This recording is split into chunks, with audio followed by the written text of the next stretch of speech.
নমস্কার বন্ধুরা, আমি সুমিতা। আমার চ্যানেলে আপনাদের সকলকে অনেক অনেক স্বাগত। সামনেই আসতে চলেছে জগন্নাথ দেবের স্নান যাত্রার উৎসব।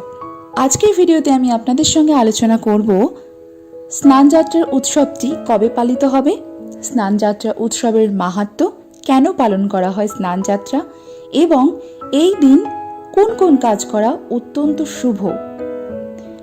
আজকের ভিডিওতে সমস্ত কিছু নিয়ে আলোচনা করব। তবে ভিডিওর মূল পর্বে যাওয়ার আগে আমার সকল বন্ধুদের কাছে অনুরোধ, সম্পূর্ণ ভিডিওটি দেখবেন। আশা করি আপনাদের ভালো লাগবে। আর ভালো লাগলে অবশ্যই একটি লাইক করবেন, কমেন্ট করবেন এবং আমার চ্যানেলটিকে সাবস্ক্রাইব করে আমার পাশে থাকবেন। জ্যৈষ্ঠ মাসের পূর্ণিমা তিথিতে স্বয়ম্ভু মনুর যজ্ঞের প্রভাবে প্রভু জগন্নাথ আবির্ভূত হয়েছিলেন। তাই এই তিথিকে জগন্নাথ দেবের জন্মদিন হিসেবে পালন করার নির্দেশ দেন স্বয়ং মনুই। সেই জন্মদিন উপলক্ষেই এই বিশেষ স্নান উৎসব পালিত হয়ে আসছে। জ্যৈষ্ঠ মাসের পূর্ণিমা তিথিতে জগন্নাথ দেব, বলরাম দেব ও সুভদ্রা দেবীর 108টি কলস ভর্তি সুশীতল জলে মহা স্নান হয়ে থাকে। কথিত আছে, সমস্ত দেবদেবী যাতে জগন্নাথ দেবের এই স্নানযাত্রা ভালোভাবে দেখতে পারেন, সেই উদ্দেশ্যে মহারাজা ইন্দ্রদম্নু স্নান যাত্রাকালে স্নানবেদীর চারিদিকে রত্ন শোভিত চাঁদোয়া ও আবরণ বস্ত্র দিয়ে আচ্ছাদিত করে দিতেন। পরবর্তীকালে স্নানবেদী জীর্ণ হয়ে পড়লে তার নতুন করে নির্মাণ করেন শ্রী অনঙ্গ ভীমদেব। স্নানযাত্রার দিন চন্দন, আতর সহ বিভিন্ন সুগন্ধি দিয়ে পবিত্র জল এনে রাখা হয় স্নানবেদীতে। সুগন্ধি ধূপ দীপ দিয়ে ভরিয়ে দেওয়া হয় স্নান মঞ্চ। তারপর মন্দিরের দক্ষিণ কূপ থেকে স্নানের জল আনেন প্রভু জগন্নাথের সেবকরা। সেই জল সুগন্ধ দ্রব্যে সুবাসিত করে পাবমানি মন্ত্রে সোনার কলস পরিপূর্ণ ও অধিবাস করেন গর্ভমন্দিরে। এবার শুরু হয় জগন্নাথ দেব, বলরাম দেব ও সুভদ্রা দেবীকে স্নান মঞ্চে নিয়ে আসার প্রস্তুতি। সুন্দর পট্টবস্ত্র দিয়ে ঢেকে জগন্নাথ দেব সহ বলরাম ও সুভদ্রা দেবীকে নিয়ে আসা হয় স্নান মঞ্চে। স্নান মঞ্চে নিয়ে আসার সময় চামর ও তালপাতা দিয়ে বাতাস করা হয় তিন দেবতাকে। সকলে যাতে স্নানের অনুষ্ঠানটি দর্শন করতে পারেন, সেজন্য পুরী মন্দিরে একটি উঁচু বেদি করা হয়, যাতে পুরীর প্রশস্ত রাজপথ বড়দণ্ড থেকেও সকলে প্রভু স্নানযাত্রা প্রত্যক্ষ করতে পারেন। অবশেষে মহা সমারোহে ভোরবেলা ব্রহ্মার সঙ্গে জগন্নাথ, বলরাম ও সুভদ্রা দেবীর স্নান সম্পন্ন করা হয়। স্নানের পর জগন্নাথ ও বলরাম দেবকে হাতি বেশ বা গণেশ বেশ পরানো হয়ে থাকে।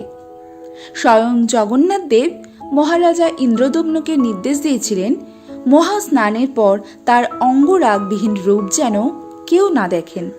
তাই স্নান যাত্রার পর থেকে 15 দিন পুরীর মন্দিরের দরজা সাধারণের জন্য বন্ধ থাকে।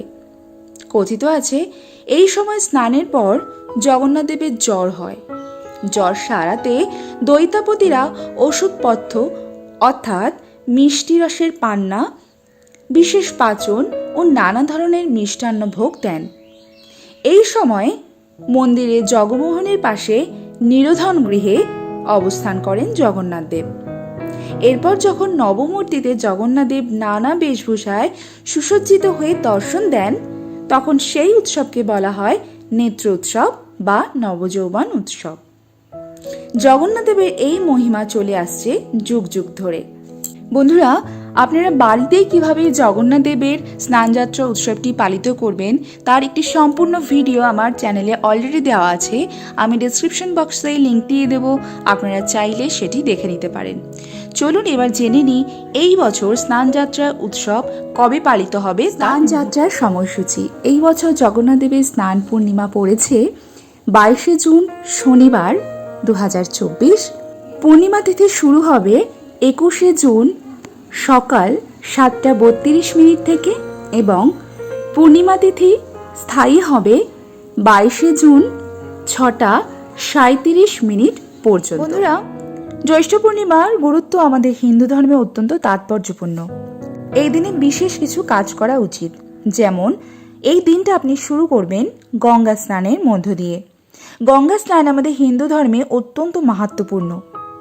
যদি গঙ্গা স্নান না করতে পারেন, যদি কাছাকাছি আপনাদের গঙ্গা না থাকে, তাহলে যে কোনো পুণ্য নদীতে স্নান করবেন, অথবা আপনি যখন বাড়িতে স্নান করবেন সেই জলের মধ্যে একটুখানি গঙ্গার জল মিশিয়ে স্নান করবেন। যে কোনো পুণ্য দিনে গঙ্গা স্নান করা অত্যন্ত শুভ বলে মনে করা হয়। গঙ্গা স্নানের পরে আপনি কিছু দান করবেন। হিন্দু ধর্মে দানের গুরুত্বও অপরিসীম। আপনার সামর্থ্য অনুযায়ী আপনি যেটুকু পারবেন, টাকা পয়সা, খাদ্য সামগ্রী, বস্ত্র, যতটুকু পারবেন আপনার সামর্থ্য অনুযায়ী আপনি দান করবেন। তারপর এই দিন সাত্ত্বিক আহার গ্রহণ করার চেষ্টা করবেন। বাড়িতে কোনো রকম আমিষ আহার এই দিন না তোলাই শ্রেয়। এই দিন কোনো ঝামেলা ঝগড়ার মধ্যে নিজেকে জড়াবেন না এবং পারিবারিক সুখ শান্তি বজায় রাখবেন। এই কাজগুলি এই দিনে করতে পারলে অত্যন্ত শুভ বলে মনে করা হয়। তাহলে বন্ধুরা, আশা করি আমার এই ভিডিও আপনাদের ভালো লেগেছে। ভালো লাগলে অবশ্যই একটি লাইক করবেন, কমেন্ট করবেন, আমার চ্যানেলটিকে সাবস্ক্রাইব করে আমার পাশে থাকবেন এবং আমার সম্পূর্ণ ভিডিও দেখার জন্য আপনাদের অসংখ্য অসংখ্য ধন্যবাদ। দেখা হবে আপনাদের সঙ্গে আরেকটা নতুন ভিডিও নিয়ে। ততক্ষণের জন্য সবাই খুব ভালো থাকবেন, সুস্থ থাকবেন।